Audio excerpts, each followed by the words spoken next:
자, 이번에는 기초적인 통계학에 대해서 좀 강의를 하겠습니다. 공정 품질 관리 또는 최적 공정 설계를 하기 위해서는 통계를 많이 다뤄야 되는데, 지난 시간에 통계에 이어서 이제는 지난번에 통계의 개요를 설명을 했었고, 이번 주는 통계에 대해서 이론적인 부분을 조금 설명을 하겠습니다.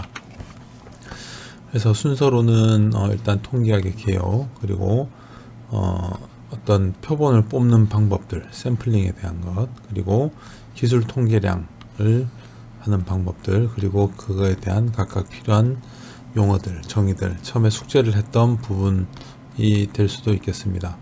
그리고 확률 분포, 그리고 중심 극한 정리, 통계에서 또는 추정, 검정에서 중요한 부분이 되겠죠. 그리고 추정과 검정, 그리고 통계 분석에서 어떤 로드맵 에 대해서 설명을 하겠습니다. 일단 통계학을 보면 통계학에서는 기본 가정이 이 세상에서 정확하게 같은 것이 두 개 이상은 없다. 두 개 이상 존재하지 않는다. 어떤 하나가 있으면 또 다른 것은 무조건 같지 않다라고 이야기를 하는 거죠. 그래서 항상 다른 것들만 있게 되는데, 그렇기 때문에 우리가 수학적인처럼 우리가 수학적으로는 어떤 값이 있으면 이 값과 동일한 값이 있는 거죠. 근데 우리가 지금 여기서는 수학적인 것이 아니기 때문에 이런 값이 없고 항상 다른 값들이 있다라고 이야기를 하는 거죠. 그래서 통계학에서는 이런 두 개 이상의 연구 대상이 되는 거죠. 항상. 그래서 유사성 및 동일성을 과학적으로 규명하려는 어떤 의사결정을 위한 과학이 되겠습니다. 그래서 예를 들면 우리나라 20대 남성의 키를 조사를 하고 싶다라고 이야기를 하면 우리가 이런 정도의 의문이나 이야기들을 할 수가 있을 겁니다. 그래서 첫 번째는 우리나라의 20대 남성이란 것이 좀 정확한 표현이라고 할 수 있는지, 그리고 두 번째는 과연 그러면 우리나라 전체 인구 중에서 20대의 남성을 전부 다 조사를 해야 될 것이냐, 아니면 일부를 조사할 것이냐, 그리고 일부 자료를 이용할 경우에는 키의 분포는 과연 어떠할 것이냐, 그리고 우리나라 20대 남성의 평균 키는 도대체 그렇다면 어떻게 추정을 할 것이냐, 그리고 과거의 동일한 조사로부터 어떤 전체적인 경향을 이야기할 수 있는가 라는 여러 가지 의문이 있을 겁니다. 그래서 기본적으로는 이런 20대 남성이라는 표현 자체부터가 정확한 것인지, 전부를 조사를 해야 된다는 건지, 아니면 전부가 아니라면 일부만 조사를 해야 될 때 그러면 일부는 과연 어떻게 정할 것이냐, 그리고 일부만 했을 때는 이 전체라는 이런 것과 키의 분포가 같을 거냐 다를 거냐, 그리고 같다라고 하면 또는 다르다고 하면 일부 자료를 이용했다라고 하면 그러면 이 20대 남성의 평균 키는 이 전체 우리나라 20대 남성의 평균 키는 도대체 그러면 어떤 값이라고 이야기를 할 수 있을 것이냐 라는 것들에 대한 문제들이 있을 수가 있습니다. 그래서 이런 것에 대해서 기본적인 좀 통계 용어를 보면, 통계 용어로는 모집단이 있습니다. 이제 population이라고 하는 모집단, 전체 조금 전에 이야기했던 걸 보면 우리나라의 전체의 20대의 남성이라고 이야기했던 부분이 되겠죠. 그래서 이런 모집단에서 결국 보면 분석하고 결론을 이끌어내려는 전체 집단을 이야기를 하는 겁니다. 그래서 이 모집단 안에 모수들이 있게 되는데, 즉 파라미터라고 하는 것이 있는데, 모집단으로부터 계산된 모든 값이 됩니다. 그래서 미지의 값이며 모집단의 특성을 나타내는 특성치가 됩니다. 그래서 평균, 분산 이런 것들이 되는데, 여기서는 20대 남성의 모집단에 있는 키가 되겠죠. 키를 가지고 이거에 대해서 평균이나 분산 이런 특성들을 뽑을 수가 있을 것인데, 조금 전에 우리가 일부만 선택을 한다라고 하면 그 모집단에서부터 일부만 추출된 것을 우리가 표본이라고 부릅니다. 그래서 모집단은 주로 P를 가져다 놓고 표본은 샘플이라고 해서 S를 많이 쓰게 됩니다. 그래서 우리가 이야기하는 통계량이라고 하는 것은 표본으로부터 계산되어 있는 수량, 즉 이 표본으로부터 나온 즉 샘플의 특성을 우리가 통계량이라고 부릅니다. 그래서 샘플 자체의 평균, 샘플 자체의 분산, 표준 편차, 이런 형태가 될 겁니다. 그래서 통계적인 의사결정 과정이라고 했던 부분이 우리는 모집단의 값을 어떻게 될 것인지 예측을 하고 싶다라는 겁니다. 그래서 모집단의 값을 알고 싶은데 이러기 위해서 모집단 전체를 다 조사할 수가 없으니 일부의 샘플을 뽑아서 표본을 가지고 내고, 그래서 표본에서부터의 데이터를 스태티스틱스라고 해서 기술적인 부분으로 통계를 값을 찾아내고, 그리고 여기에서부터 추론을 해서, 추론은 모집단의 값을 추론을 하는 거죠. 표본의 데이터를 가지고 모집단이 어떻게 될 건지를 추론을 해서 예측을 하는 것이 우리의 통계적인 의사결정 과정입니다. 우리가 이 데이터만 보는 게 아니고 우리가 어떤 데이터에 평균을 내고 표준 편차를 내고 분산을 구하는 것은 그 모집단을 주로 예측하기 위함이 되겠습니다. 그래서 전체 모집단의 데이터를 다 알고 있으면 문제가 없겠지만, 그렇지 않을 경우에는 구하기 힘들 때는 표본을 뽑아서 예측을 한다는 것이죠. 그래서 그러면 표본을 뽑을 때 하는 방법들 중에서 일단 전수검사와 표본검사를 보면 모집단 전체를 다 조사를 합시다 라고 이야기를 하는 것이 전수검사가 되겠습니다. 그리고 예를 들면 이게 5년마다 시행하는 인구 센서스 같은 것들이 전수검사가 되겠죠. 모집단 전체를 조사하는 것입니다. 그리고 모집단의 일부만 조사를 하는 것을 표본검사, 즉 샘플링이라고 이야기를 하는데, 샘플링이라고 이야기를 하는 것이 되겠습니다. 그렇다고 하면 전수검사 할 때는 문제가 없지만 다 하니 이렇게 표본만 뽑을 때, 그러면 이 표본이 가져야 할 성질이 있습니다. 그래서 기본적으로는 이제 랜덤한 샘플이 나와야 된다라는 거겠죠. 그래서 표본은 기본적으로 동일적, 아이덴티컬, 즉 모집단하고 동일한 특성이 가져야 될 것이고, 그 다음에 이 뽑았던 표본들은 서로 독립적이어야 됩니다. 그래서 샘플들은 서로 독립적인 부분을 가져야 합니다. 그것들이 기본적인 성질이 되고요. 그러면 이러한 샘플을 어떤 방식으로 뽑을 것이냐 라는 것을 보면 그것이 이제 샘플링 메소드가 되는데, 기본적으로 크게는 확률 표집과 비확률 표집으로 나눕니다. 확률 표집이라고 하는 것은 이런 샘플링을 할 때 여러 가지 이제 이 방법들이 있는데, 대략적으로 크게 나누어지는 것은 이렇게 심플한 방법, 심플 샘플링이라고 하는 것은 단순히 무작위로 랜덤하게 막 뽑는 겁니다. 전체 여기서 데이터를 랜덤하게 이렇게 막 뽑는 거죠. 그것이 심플, 무선 표집 또는 단순 무작위 표집이라고 이야기를 하는 것이고, 두 번째로는 이제 스트래티파이드 방법이 있는데, 우리나라 말로는 이제 층화 표집이라고 하는 겁니다. 이것은 우리가 여기서 전체적인 데이터를 미리 다른 집단의 층으로 나누어 놓고, 왜냐하면 전체를 보고 싶은데 이 전체가 우리가 구분이 되어 있다라고 생각을 하는 거죠. 여기 이 특성, 여기는 특징이 다르기 때문에 여기에서 얼마를 뽑고 여기서 얼마를 뽑고 여기서 얼마를 뽑겠다 라는 이야기를 하는 겁니다. 예를 들어서 고등학생의 어떤 키를 보겠다. 예를 들어서 고등학교의 학생의 키 또는 IQ를 뽑고 싶다.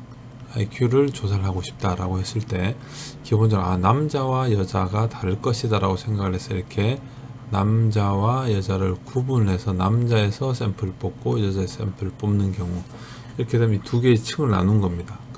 이런 방식을 이제 층화, stratified sampling method라고 부르는 것이고, 주로 얘하고 비교되는 것이 이제 클러스터, 집락 또는 군집 표집이 되는데, 같은 이걸 할 때 IQ를 뽑는다고 했을 때, 예를 들면 여기서는 이제 전체 이건 학교 안이라고 봅시다. 예를 들어서 학교 안에 이 학교의 IQ, 전체 평균 IQ를 뽑고 싶은데 남자와 여자가 구분되어 있을 거니까 남자에서 10명을 뽑고 여자에서 10명을 뽑고 이런 경우가 되고, 여기 있는 집락 군집 방법은 그게 아니고 학교 안에는 예를 들어서 10반까지 있다 라고 하면 10반 중에서 예를 들어서 1반과 2반만 뽑았다. 1반, 2반은 뽑아서 예를 들어 이 두 개 사이는 차이가 없을 거라고 생각을 하는 거죠. 그래서 1반, 2반을 뽑고 1반에서 10명을 뽑고 2반에서 10명을 뽑는 방식을 우리가 클러스터 방식이라고 이야기를 합니다.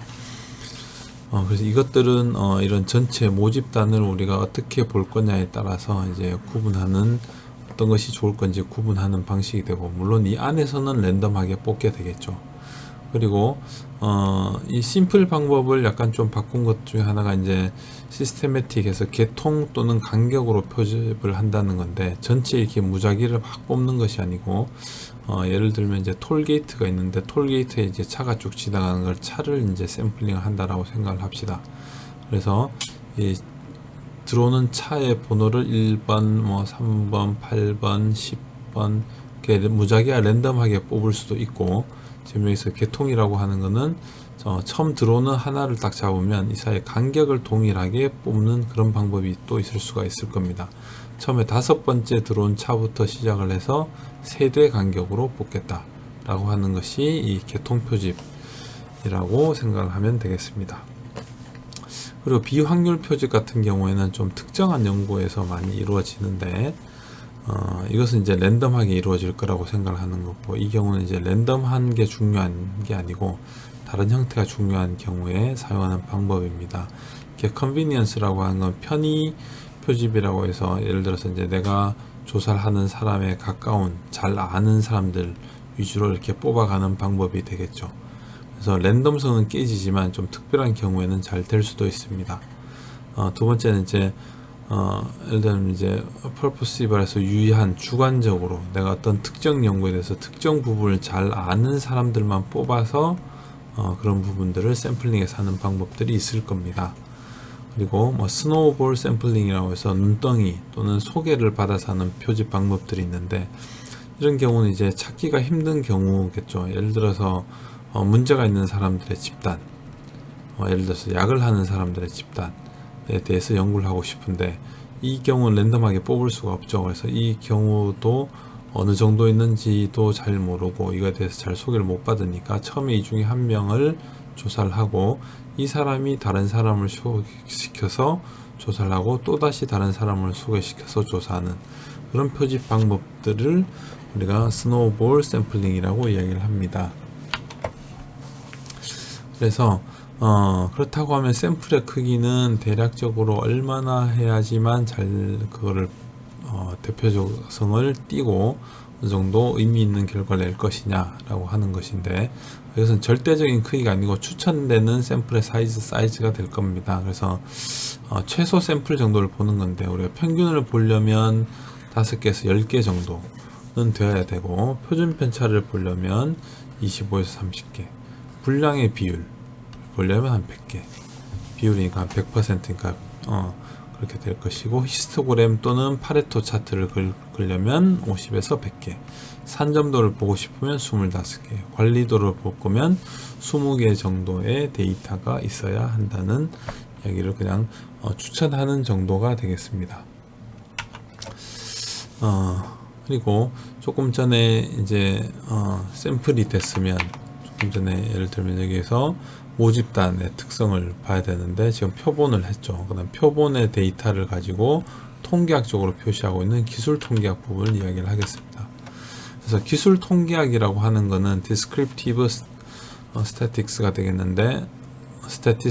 되겠는데, 표본으로부터 주어진 자료를 가지고 표본 자료의 성격을 요약을 합니다. 그러면 조금 전에 뽑았던 것들 중에서 데이터의 종류를 좀 구분을 해야 됩니다.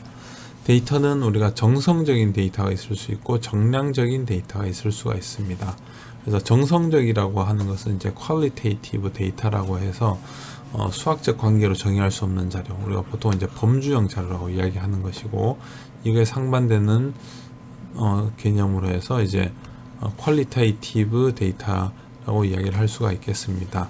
여기서 이제 수학적 관계로 정의할 수 있고 어떤 수치형, 정량적인 데이터가 되겠죠. 두 개로 나눌 수가 있는데, 정성적인 데이터는 크게 보면 이항 데이터, 예를 들면 바이너리니까 두 개로 구분되는 형태, 순서가 없는 그런 형태의 데이터로, 이야기할 수도 있습니다. 0, 1 이런 형태가 될 수 있겠죠. 그리고 명목형 데이터가 있고 척도형 자료가 있게 되는데 척도형 데이터가 있게 되는데 노미널 데이터와 오디널 데이터로 불립니다. 명목형 데이터는 둘 다 이제 어떻게 식으로 구분을 하는데 세 가지 이상으로 구분을 하는데 여기서 이제 두 개니까 뭐 상하 이렇게 될 수도 있고 여기서는 세 가지 이상으로 구분을 하는데 다만 순서가 없는 경우가 되겠습니다. 예를 들면 혈액형 A, B, AB, O 이렇게 나누어지는 것들은 순서는 없죠. 순서도 없고 그냥 세 가지 이상으로 구분만 되는 형태. 예를 들면 마을명 A라는 마을, B라는 마을, C라는 마을, D라는 마을 이렇게 구분되는 것들을 우리가 이 각각의 순서가 없을 때는 이제 명목형 데이터가 되는 겁니다. 근데 이제 척도형 데이터에서는 이거와 다르게 이제 순서가 있다는 거죠. 예를 들어서 이제 선호도 같은 경우는 이제 상중하 또는 매우 좋음, 보통, 별로, 아주 별로 이렇게 하면 순서가 주어지게 되겠죠. 이런 것들을 척도형 자료라고 될 수가 있습니다. 그래서 이제 도시의 순서를 이제 뭐 인구수나 규모별로 하면 이제 뭐 대도시, 그다음에 중도시, 소도시 이렇게 나눠지면 이제 구분은 할 수 있고 순서가 나타나게 되겠죠. 그런 경우를 우리가 척도형 자료라고 이야기를 합니다. 정량적 데이터에서는 이산형 자료와 연속형 자료가 있는데 이산형 자료는 횟수, 차량의 대수 같이 셀 수 있는 자료를 이야기하는 겁니다. 연속형 자료는 이에 비해서 셀 수 없는 자료죠. 키가 몇 센치, 소수점이 약간 나오는 그런 형태겠죠. 물가가 얼마, 통근 시간이 몇 분 몇 초 이렇게 돼서 셀 수 없는 자료. 그래서 주로 정성적 데이터와 정량적 데이터 중에서는 구분이 순서가 없고 순서가 있고 그리고 셀 수 있고 셀 수 없는 것으로 데이터들이 구분이 됩니다. 그리고 이 이후에는 이제 문자 데이터, 날짜 데이터라고 볼 수가 있겠죠. 그래서 데이터의 종류는 이렇게 되는데 이런 데이터들을 나타내고 있는 값들 우리가 첫 번째 주에 이런 통계에 쓰이는 용어들을 조사를 하라고 했었는데 그 용어들이 대충 보면 이렇게 됩니다. 대략적으로 평균, 민이 되겠죠. 그래서 이 값은 표본 데이터의 전체 합을 전체를 다 더해서 개수로 나눈 거죠. 에버리지 값이 되고요. 중앙값 두 번째는 그러면 이거는 데이터의 평균인 거고 데이터의 합의 평균인 거고 중앙은 데이터를 순서로 나열한 다음에 여기에서 가운데 오는 순서상으로 50%에 해당되는 값이 중앙값이 됩니다. 그리고 first and third quarter라고 하는 거는 순위상 25%, 75%.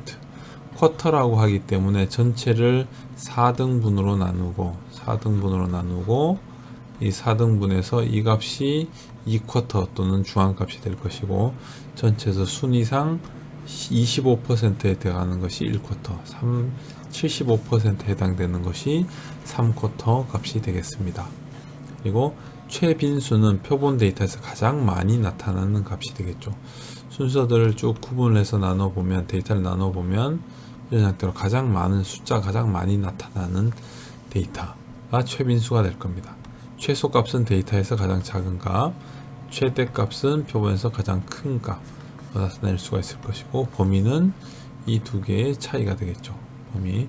그리고 분산이라고 하는 건 variance라고 이야기하는데 중심에서부터 어느 정도 퍼져 있는 것이냐를 이제 평균에서 각 데이터까지의 거리를 평균에서부터 각 데이터까지의 거리들을 이것을 제곱해서 그냥 더해버리면 0이 되니까 제곱해서 구한 것의 평균값이 됩니다.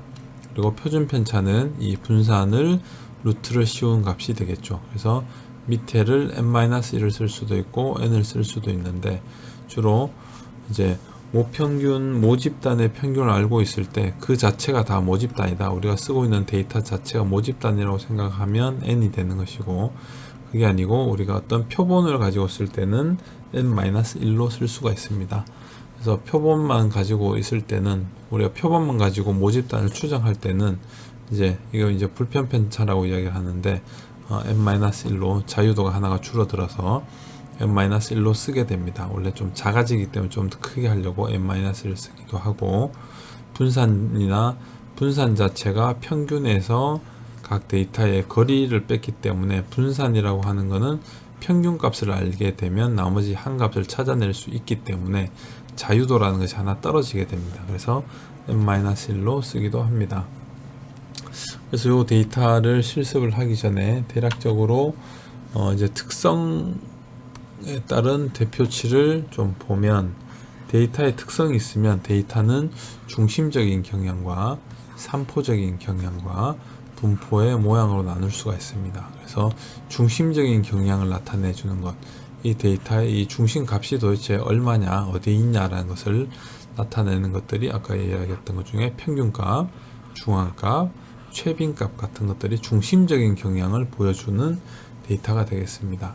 그리고 어느 정도 퍼져 있느냐, 이 중심값이 아니고 과연 어느 정도 이렇게 퍼져 있는지, 봄이나 이런 것들 나타내는 것들을 산포적 경향이라고 이야기를 하는데, 이걸 나타내는 통계량들은 분산, 표준편차, 범위, 사변이수 같은 것들을 이야기를 하고 있습니다. 그리고 분포의 모양으로는 이렇게 되어 있는 분포, 이런 분포, 쌍으로 되어 있는 분포, 한쪽으로 치우쳐져 있는 분포, 이런 것을 이제 뾰족한 정도, 이렇게 넓게 퍼진 정도, 이런 것을 첨도, 이쪽으로 또는 이쪽으로 쳐져 있는 것을 외도, 그런 형태로 우리가 표시를 해서 분포의 모양을 볼 수가 있습니다. 그래서 이제 자료의 분포를 보면 조금 전에 그것을 볼 수 있는 것 중에서 여기 있는 분산, 표준편차, 범위, 사분위수 또는 중앙값, 최빈값들을 볼 때 이런 형태 많이 보는 것, 지난 시간에 한번 보여줬죠. 이렇게 박스 플롯을 보여줄 수도 있고, 이렇게 보면 이것이 이제 히스토그램이 되겠는데, 히스토그램이나 이런 박스 플롯을 보면 그 정도를 잘 알 수가 있습니다. 이제 히스토그램은 각 구간을 나누어서 구간 안에 들어가 있는 이 데이터의 개수들을 표시를 한 거죠. 예를 들어서 이게 1이면 2, 1, 이게 3, 5, 3, 2 이렇게 되는 거죠. 그래서 74에서 82까지가 5개. 이렇게 보면 최빈 값에 있는 부분은 이쪽 부분이 되겠죠. 그리고 중앙값이나 모여있는 형태도 알 수 있고, 평균도 대략적으로. 그럼 여기서 보면 아까 전에 그걸로 보면 최빈 값 알 수 있고, 그 다음에 퍼져 있는 정도, 이런 모양, 이런 모양들을 알 수가 있죠. 히스토그램을 보면. 그래서 전체를, 자료의 분포를 이 히스토그램을 알 수가 있다는 뜻이 되고, 이 형태는 이제 박스 플롯이 되는데, 박스 플롯은 이 분위수로 표시를 한 것이 되겠습니다. 그래서 가운데 선이, 이것이 이제 중위수가 되고, 박스의 밑에 쪽, 위에 쪽이 까지가 이제 1분위수, 3분위수가 돼서 이 안에 25%, 데이터 전체 개수에 요 안에 25%, 이게 중위수가 MQ2하고 동일한 거죠. 그래서 이 박스로 보여지는 거 안에 데이터 전체의 절반이 들어있다라는 이야기가 되는 겁니다. 그리고 나머지 이 맥스와 민 값은 뭐냐면, 이 데이터의 이 길이의 1.5배 곱하기 1.5배까지, 아래쪽에 빼기 1.5배까지를 민맥스로 보고, 여기까지 이렇게 줄 꺼놓은 것이, 이것은 이제 우리가 지난 시간에 이야기했듯이 수염이라고 되는 부분이 되겠습니다. 그리고 이 값보다 넘어간 부분을 우리가 지난 시간에 이야기했죠. 이제 특이치라고 이야기를 했던 부분이 되겠습니다. 그래서 이런 기술 통계량들을 이렇게 미니 탭을 이용을 하면, 미니 탭에서 이용을 하면 이런 형태로, 이런 형태의 요약표 형태로 기술 통계량 요약으로 구할 수가 있습니다. 그래서 주로 이제 보여주는 것들이 아까 이야기했던 대로 이 부분이 히스토그램이 됩니다. 히스토그램을 보여주고 여기에 박스 플롯을 보여줍니다. 그래서 아까 이야기했듯이 평균, 표준편차, 개수, 최소, Q1, Q2, Q3, 맥시멈, 이런 것들이 중요한데, 이 요약표를 보면 히스토그램 나와주고요, 박스 플롯 나와주고요, 여기서 이 값이 정규 분포를 따를 것이냐 아니냐를 구분해주고, 평균, 표준편차, 분산, 이제 외도가 되겠죠. 어느 쪽으로 치우쳐져 있는지, 어느 정도 뾰족한지, 개수는 어떻게 되는지, 그리고 최소값 1, 중위, 3분위수, 최대값을 보여주고, 그 다음에 이 부분은 이제 이 뽑았던 이 샘플로부터 그러면 이제 population 이제 모집단이 어떤 값을 가지고 있을 거냐라는 것을 추정을 해주는 데이터가 되겠습니다. 그래서 95% 신뢰를 하건대 신뢰를 기준으로 해서 평균 또는 표준 편차 또는 중위수가 5평균에서 어디에 있을 거냐라는 것을 보여주는 거예요. 그래서 지금 뽑았던 샘플에서는 평균이 얼마냐 하면 995.087인데 이걸로 보면 이걸 뽑았던 원래 모집단은 이 평균이 어디에 있을 거냐 하면 976.57에서부터 1015.04까지 있을 거다. 이거를 내가 100번 시행하면 95번 정도는 이 안에 들어오게 될 거야 라는 이야기를 하는 거죠. 그게 이제 신뢰 구간의 의미고요.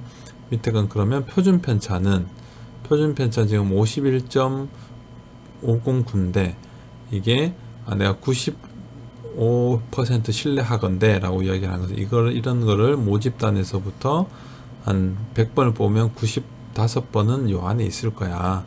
어디 있을 거냐 하면은 41.02부터 69.24까지 있을 거야 라고 하고, 중위수는 여기 요 사이에 있을 거야. 중위수는 지금 여기 보면 메디안이니까 999.19인데 얘는 969.24에서 1014.83 사이에 있을 거야 라고 하는 건 이야기를 하는 거예요. 그래서 이 두 개를 요거하고 이걸 보여준 거를 그림으로 형태로 이렇게 보여주는 게 될 거예요.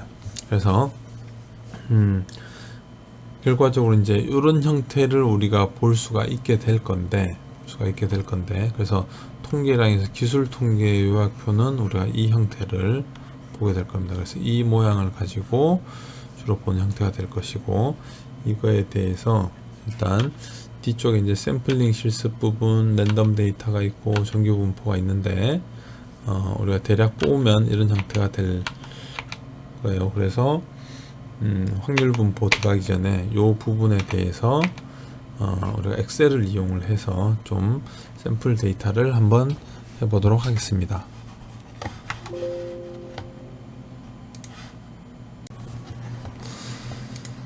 자, 지난 시간에 이야기했던 대로 미니 탭을 다음같이 19 버전을 띄우고 19 버전을 하고, 그리고 웹파드를 통해서 제공한 데이터를 보면 19 버전 강의 데이터들 최종이라는 게 있을 겁니다. 그래서 이 데이터를 띄워보면, 이 데이터 안에 보면 여기 이야기했던 지난 시간에 띄웠던 맥박 시트, 그 다음에 엑셀 통계 시트, 그 다음에 정규 분포에 대해서 샘플 뽑은 시트, 그 다음에 검증 샘플 1표본 t-테스트 샘플, 2표본 t-테스트 데이터, 2분산 데이터, 1원 분산 분석 데이터, 2원 분산 분석 데이터, 런 차트, 시그마 수준, 게이지 RNR, 이요인 배치 등 여러가지 데이터들이 다 있는데, 이 중에서 지금 오늘 할 거는 요 엑셀 통계 부분의 데이터가 되겠습니다.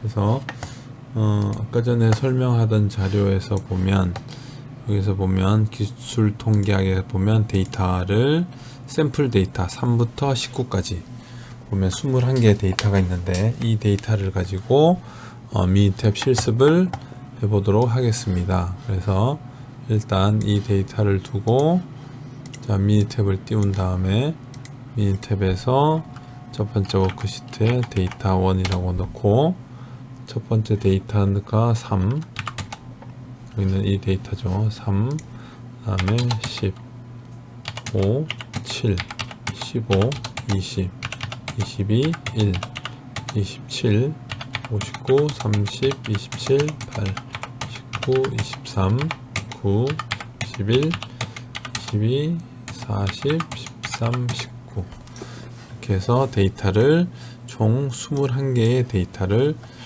다 입력을 하도록 하겠습니다. 그래서 이렇게 쭉 보면 밑에까지 21개의 데이터가 되겠죠.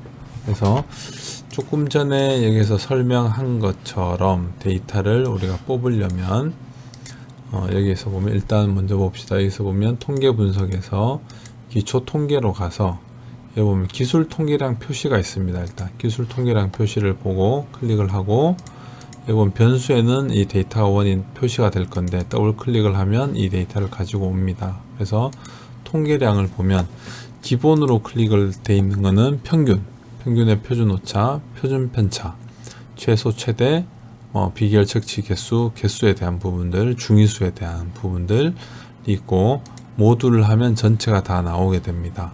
그래서 확인을 하고 그래프 부분은 일단 같이 해볼까요? 히스토그램, 정규 곡선 히스토그램, 개별가 그림, 상자 그림 모두 다 오케이를 하겠습니다. 확인을 하고 확인을 하면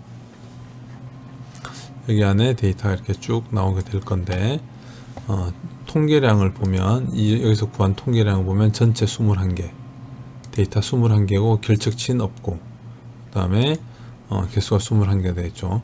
백분율 개수 총 이제 들어간 이게 다 이 전체 이제 데이터의 합이 되겠죠. 전체 데이터 개수들의 합이 될 것이고, 데이터의 평균의 표준 오차, 그 다음에 뭐 표준 편차, 분산, 그 다음에 전체 합, 제곱합, 최소값, Q1, 중위수, Q3 값, 최대 범위, 최빈값, 외도, 첨도, 그 다음에 이런 값들을 다 보여주고 있고요.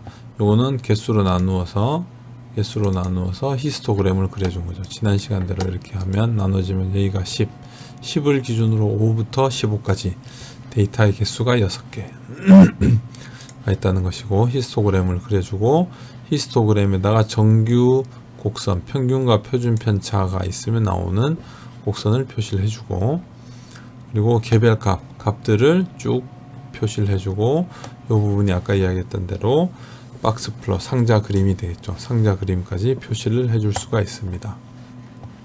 그래서 이런 값들이고, 이거는 그래프로 보여주고, 이것을 기술 통계량을 보여주는데, 조금 전에 이야기했듯이 보면 여기 그래픽 요약을 들어가 보면 데이터 1으로 놓고 전체 확인을 누르면 이렇게 요약 보고서가 한 장이 나옵니다. 그래서 이 요약 보고서에는 아까 이야기한 대로 정규선값, 기본적인 평균, 표준 편차, 분산, 외도, 첨도, n, 그 다음에 범위에 대한 값, 최소, 1분위수, 중위수, 3분위수, 최대값, 그 다음에 평균 신뢰 구간, 중위수 신뢰 구간, 표준 편차 신뢰 구간, 그 다음에 히스토그램, 정규 이 선도, 그 다음에 박스 플롯 해서 다 포함이 되겠죠. 그래서 이렇게 돼서 얘를 그래프를 복사를 해서 조금 전에 있는 새로운 엑셀 하나를 띄워서 여기에다가 컨트롤 V로 붙이겠습니다.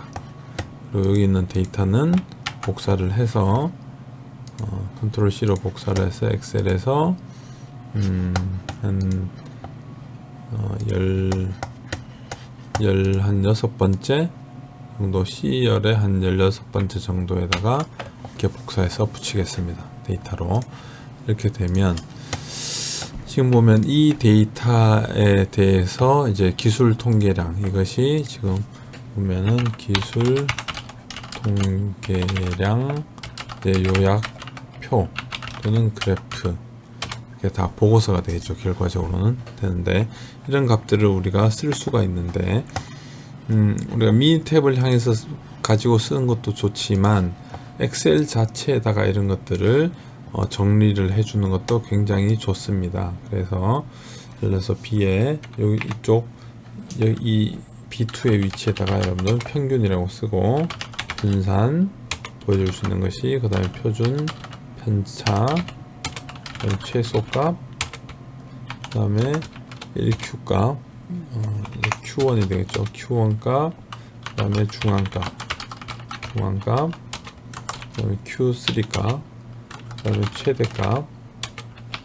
범위, 외도, 첨도, 표본수, 그리고 SE 평균값으로 해서 이런 데이터들을 얻는다라고 생각을 해봅시다.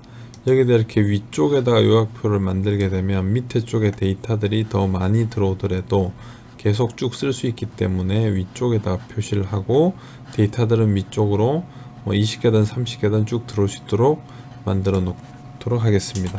그래서 여기는 우리가 넘버라고 이야기를 하면 1, 2라고 해서 클릭을 한 다음에 더블 클릭을 하면 위에 데이터까지 다 채워짐이 되겠죠.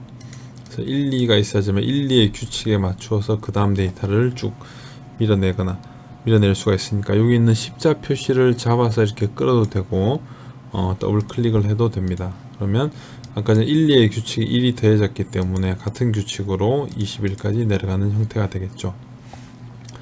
엑셀들을 좀 잘 써야 되니까 이 정도는 하고, 엑셀에서도 이런 통계량들을 구하는 값들이 있는데, 평균은 식에서 보면 average 값이 되겠습니다. average 값으로 여기서 C17하고 콜론 표시를 해주면 뒤쪽 밑에까지 쭉 나올 건데, 이렇게 그냥 1 정도를 해버리면 밑에가 이렇게 쭉 가게 되겠죠. 전체 데이터 있는 것만 치면 될 거니까.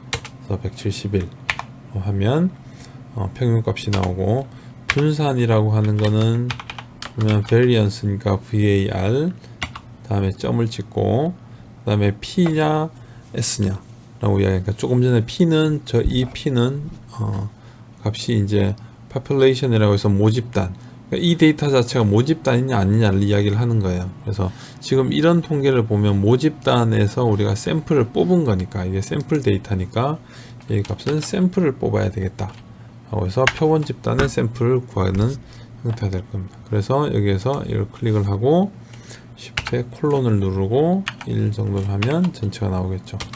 그래서 이걸 엔터를 치면 이것은 이 데이터에 지금 이 데이터가 모집단이 아니고 샘플로 뽑은 표본에 대해서 표본에 대한 분산이 되겠습니다. 얘를 만약에 이렇게 해서 P로 이렇게 쓰게 되면 이 값은 모집단의 표준 편차가 되고, 이 값은 n으로 나눈, 아까 전에 수식에서 보면 여기서 이제 수식에서 보면 밑에 거를 n으로 나눈 것이 var, n으로 나눈 것이 여기서 있는 var p가 될 것이고, s로 했는 것이 이제 n-1로 나눈 값이 되겠습니다.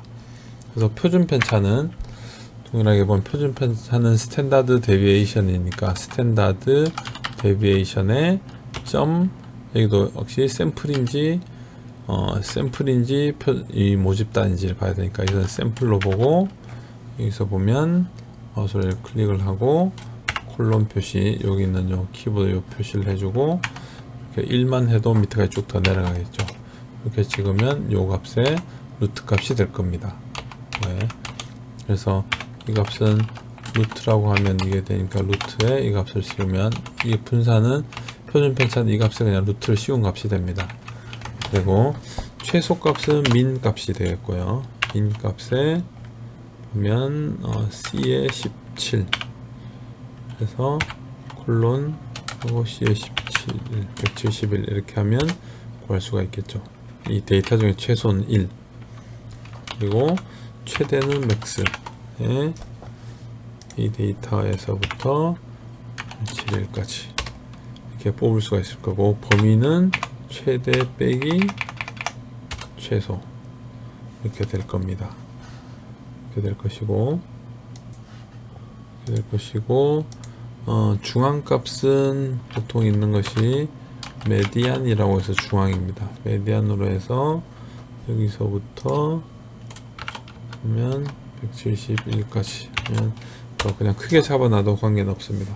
이렇게 되고, Q1 값은 여기 보면 쿼타일이라는 게 있습니다. QAR 쿼타일 값에 여기서부터 171까지 콤마, 그 다음에 보면 이제 나오겠죠. 이제 1분위수, 2분위수, 3분위수 이렇게 나오는데, 이게 1을 넣게 되면 이게 Q1 값이 됩니다. 1쿼타일 값이 되고, 이 값이 만약에 2로 바뀌면 2는 중앙값이니까 이게 밑에 이 중앙값하고 같은 거죠. 그래서 메디안을 쓰거나 이걸 2로 표시하거나 같은 값이 됩니다. 그래서 1로 표시를 하고, 여기서 요것만 복사를 해서 여기다가 붙인 다음에 이 부분만 3으로 고치면 Q3 값이 나오겠죠. 이 값은 보면 이 데이터를 예를 들어서 복사를 해서 여기다가 일단 붙여놨다고 생각을 합시다. 그래서 이 데이터를 우리가 정렬을 하면 되겠죠. 그래서 정렬을 해서 숫자를 오름차순으로 정리를 하면 이 데이터를 순서대로 쭉 오름차순 정리를 한 것이 될 것이고, 예를 들어서 여기는 이제 넘버를 이 오른쪽 의 순서를 보면 이런 것은 이제 랭크로 매겨도 되긴 합니다. 랭크로 매겨서 순서를 해도 되고, 그냥 차례대로 하면 이 데이터를 그대로 가져오면 되겠죠. 그래서 여기서부터 여기까지를 복사를 해서 여기다 붙이면 넘버링이 될 거고, 그래서 보면 가장 이 값이 첫 번째 있는 것이 이게 최소값이 되겠죠. 그죠? 최소값이 될 것이고, 그 다음에 이 최대값은 여기 있는 이 값이 최대값이 되겠죠. 59값 최대값 될 것이고, 이렇게 두 개 들어간 거고, 중앙값은 21개니까 11번째 여기에 10개, 그 다음에 여기에 10개 있으니까 11번째 값이 되는 게 중앙값이 돼서 19가 중앙값이 될 겁니다. 그리고 Q3는 밑에서 보면 21에 보면 여기서 5개니까 1, 2, 3, 4, 5, 1, 2, 3, 4, 5.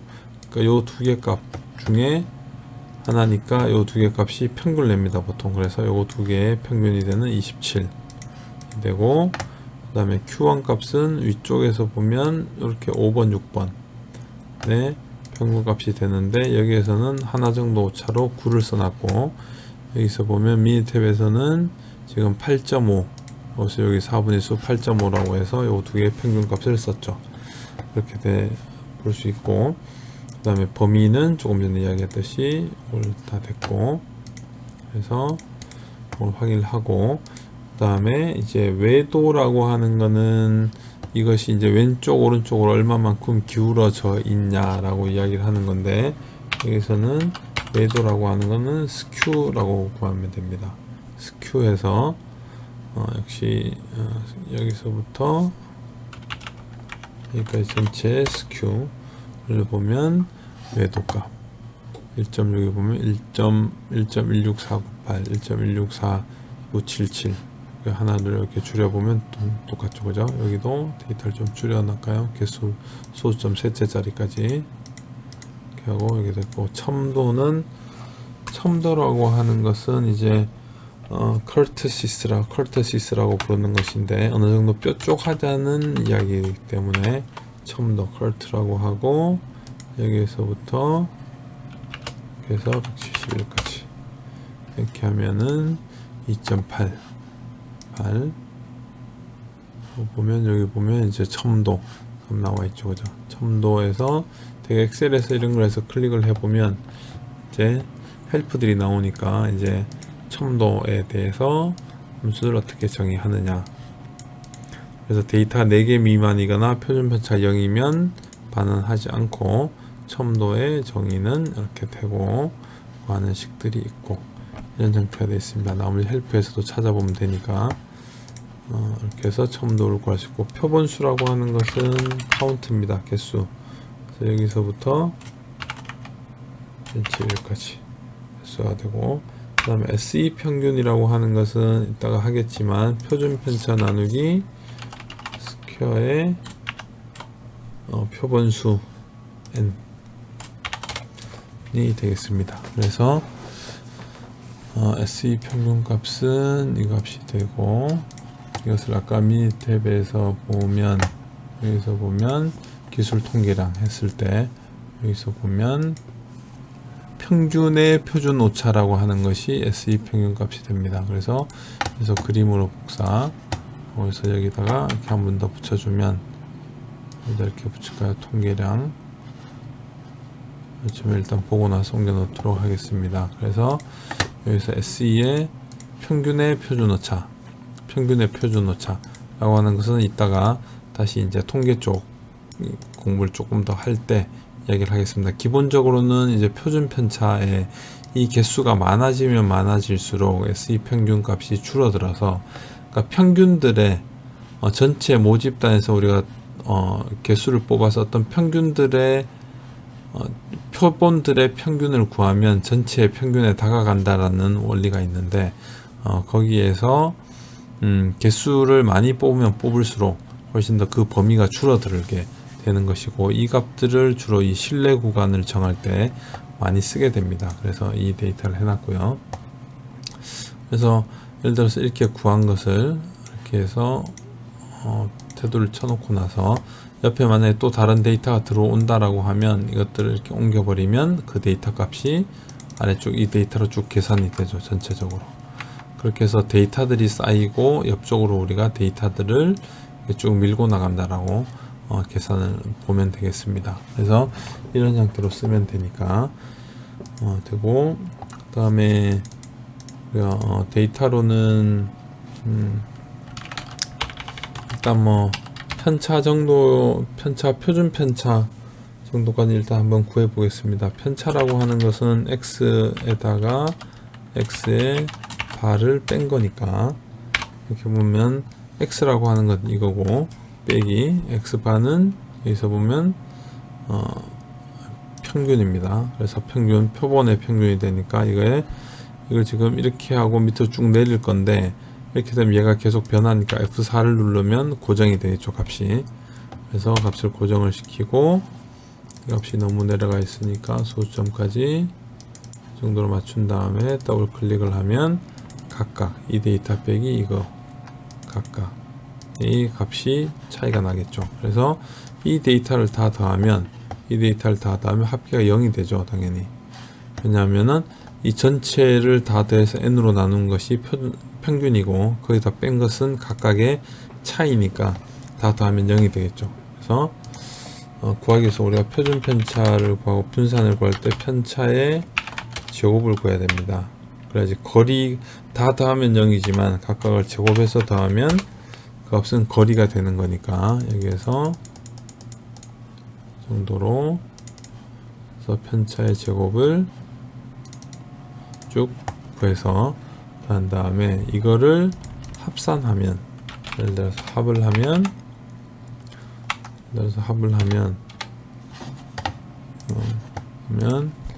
여기서 보면 sum 합이니까 sum 해서 여기서부터 여기까지 shift로 잡으면 되니까 합을 하면 이것이 편차의 제곱 합이 됩니다. 그래서 편차의 제곱 합은 편차의 제곱 합을 이 표본수 n으로 나눈 것.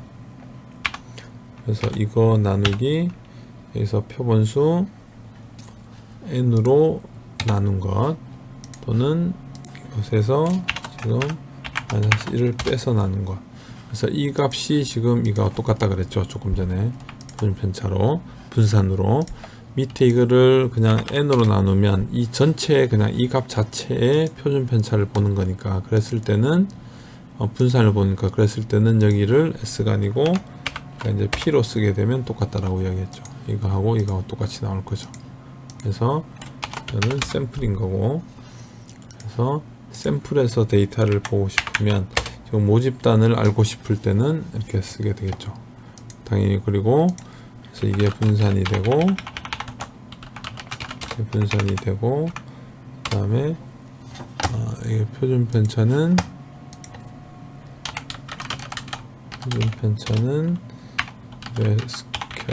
스퀘어루트의 분산값이 되면 표준 편차가 될 겁니다. 그래서 이런 식으로 이제 좀 구해 볼 수가 있고요.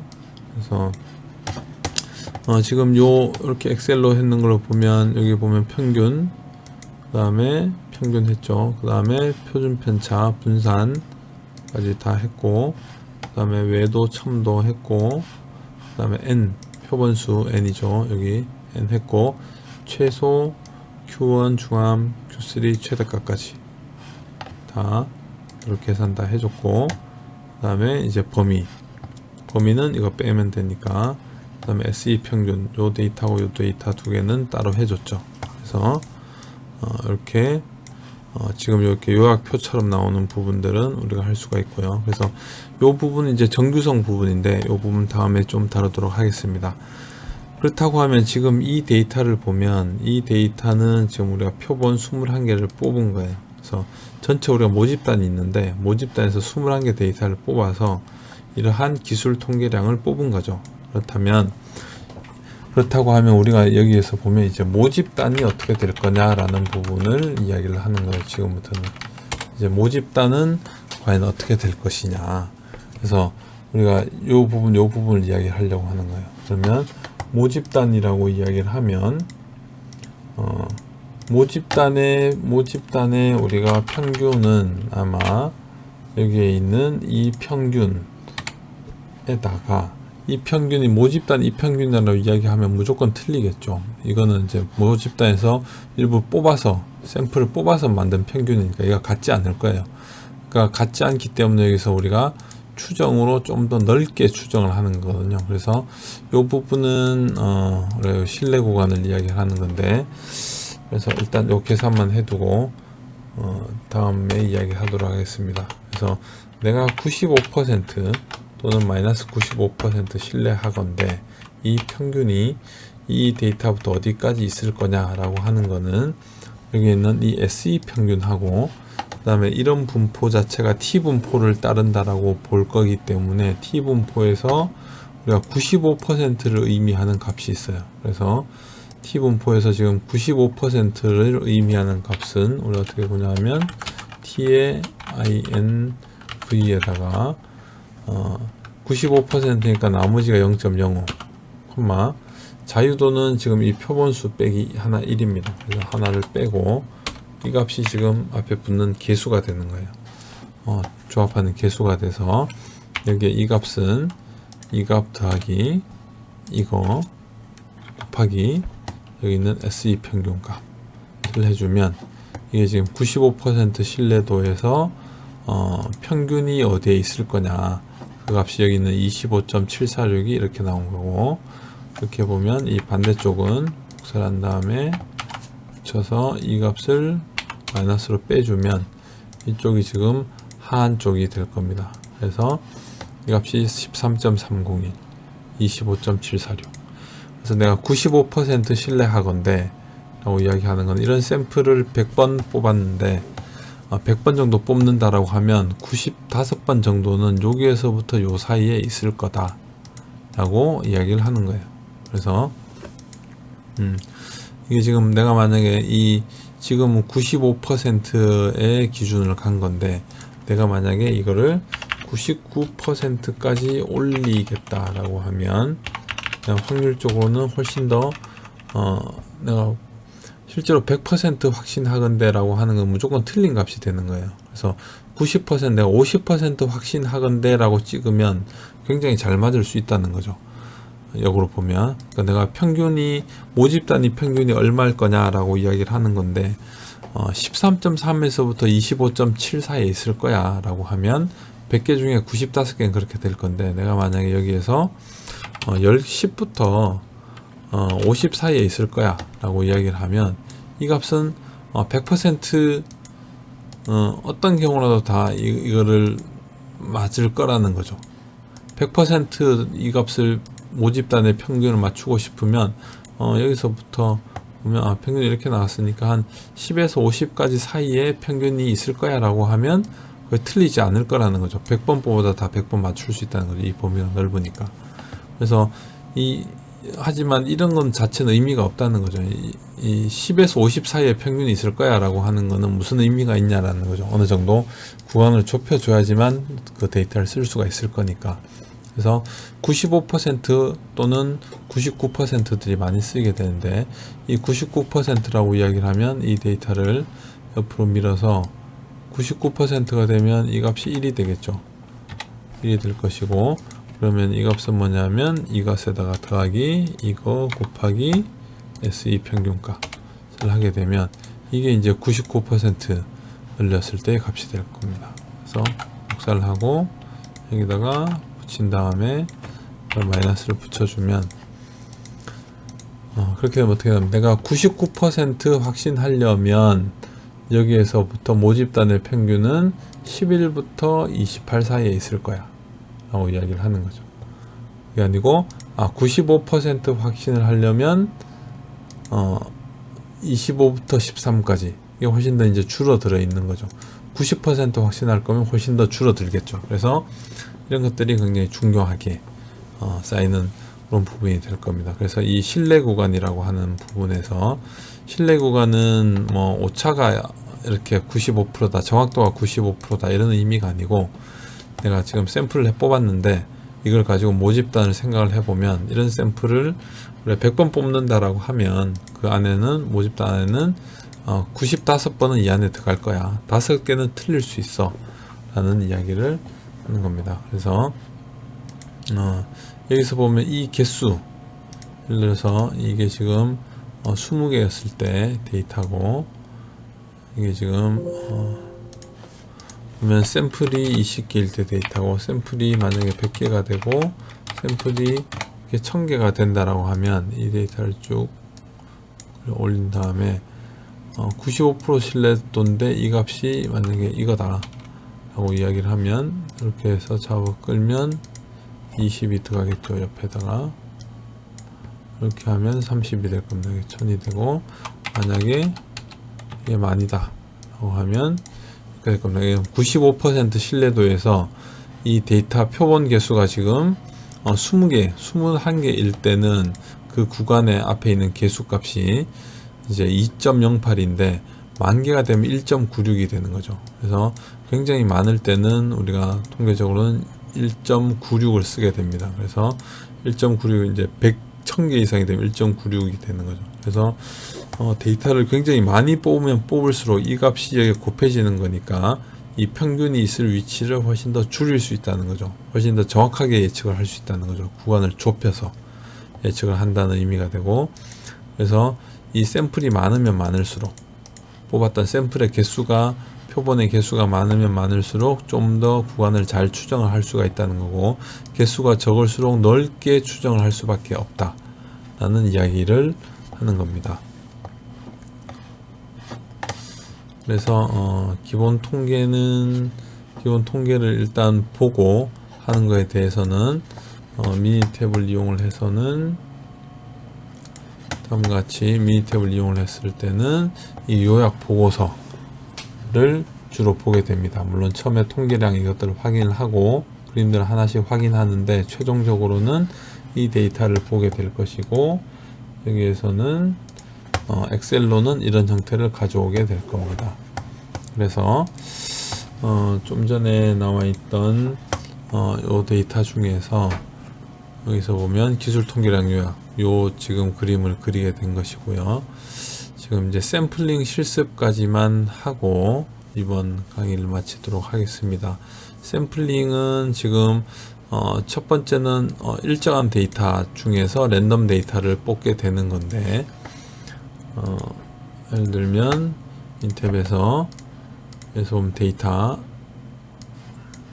2에다가 패턴 데이터 1000개를 만들겠습니다. 그래서 통계 분석에서 계산해서 패턴 있는 데이터 만들기, 등간격 숫자 조합, 저장은 B1000, 시작은 1부터 끝값은 1000까지 증분 1로 해서 하게 되면 1부터 1000까지 쭉 데이터가 이렇게 만들어지겠죠. 그리고 나서 랜덤 데이터를 만약에 이렇게 랜덤 데이터를 30개만 뽑겠다 라고 하면, 여기서는 계산해서 랜덤 데이터를 뽑는데 열에서 표본을 추출합니다. 그래서 추출 개수를 30개만 뽑을 거고, 추출할 때는 P1000, 저장은 R30, 복원 추출을 하면 중복해서 뽑을 수 있는 거고, 이걸 체크를 안 하면 한번 뽑은 것은 나오지 않습니다. 확인을 하면 다음같이 이렇게 30개의 데이터만 뽑을 수가 있습니다.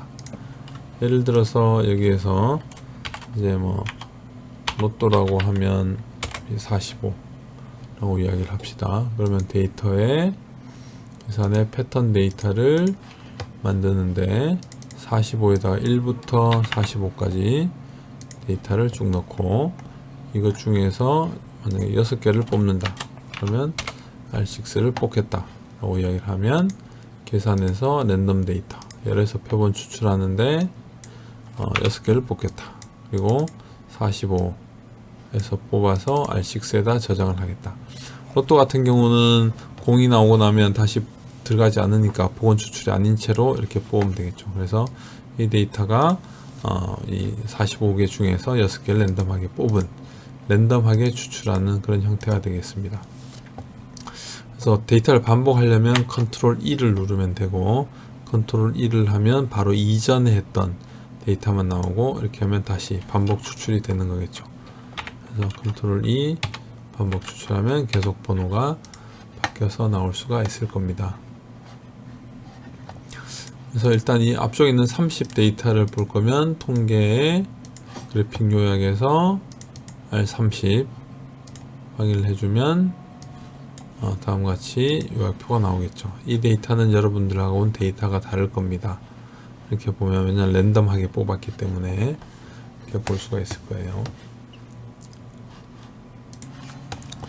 자, 그래서 조금 전에 이 내용 중에서 지금 이렇게 패턴 데이터 뽑는 거하고 랜덤 데이터 생성하는 것까지는 다 했고요. 그 다음에 이 부분 정규성 검정은 다음에 이야기를 하기로 하고, 여기서 정규 분포 상에서 하는 부분들, 정규 분포에서 랜덤 데이터 뽑는 부분들도 부분은 뭐 간단하니까 여기서 한번 해보도록 하겠습니다.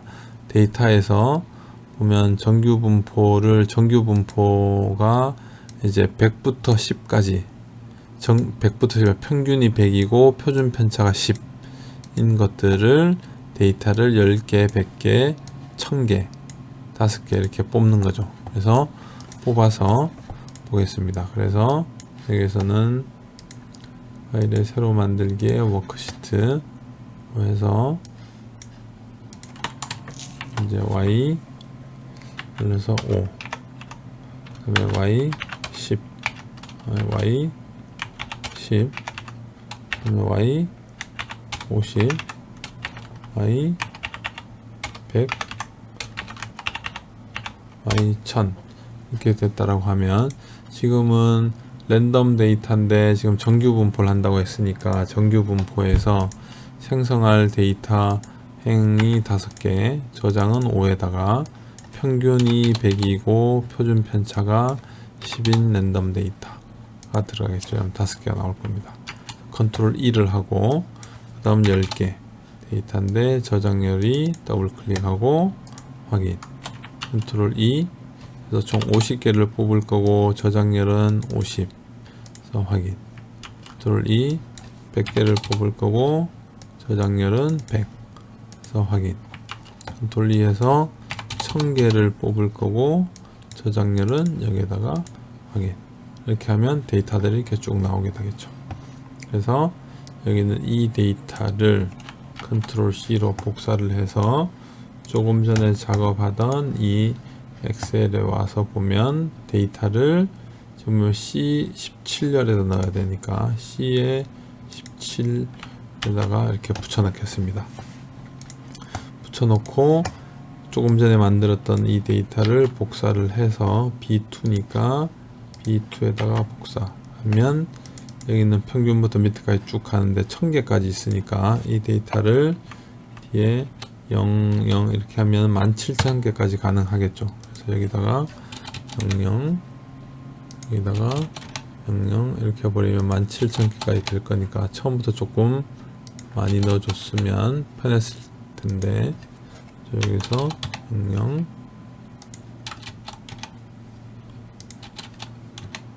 이렇게 하면 그게 다 나오겠죠.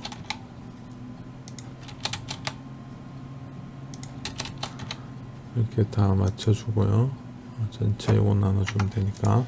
그 다음에 이걸 잡아서 이렇게 쭉 그어주면 각 데이터의 값들이 나오겠죠. 그래서 이 부분은 소수점을 좀 맞춰줄까요? 이렇게 맞춰주고, 빨간색은 일단 지금 복잡해 보이니까 빼면, 이렇게 하면 지금 17, 18부터네요. 그러면 밑에 하나가 요 데이터가 지금 하나가 올라오면서 잘못됐을 수가 있겠네요. 보면 앞에 있는 요 데이터만 고쳐주면 되니까 17부터 이렇게 고쳐주면 되니까 17부터 이게 데이터 빼면 18부터 잘 붙일 때 좀 맞춰 잘 붙였으면 될 겁니다. 그래서 여러분들은 숙제에서는 이번 주 숙제는 지금과 같이 이 데이터를 다 만든 다음에 이렇게 데이터를 다 만든 다음에 이렇게 엑셀표를 구성을 하고 엑셀표를 지금처럼 구성을 하고 나서 지금 기술 통계량 표에서 미니 탭에서 그렸던 그래프로 통계 분석을 그래픽 요약을 이런 식으로 잡아서 하게 되면 요약 보고서가 이렇게 각각 나올 거고, 이거를 복사를 해서 엑셀에다가 붙이도록 하겠습니다. 그래서 첫 번째 데이터하고 이렇게 봐서 이런 데이터들을 확인하는, 그래서 이 데이터하고 이 데이터를 확인할 수 있도록 하는 것을 과제로 하겠습니다.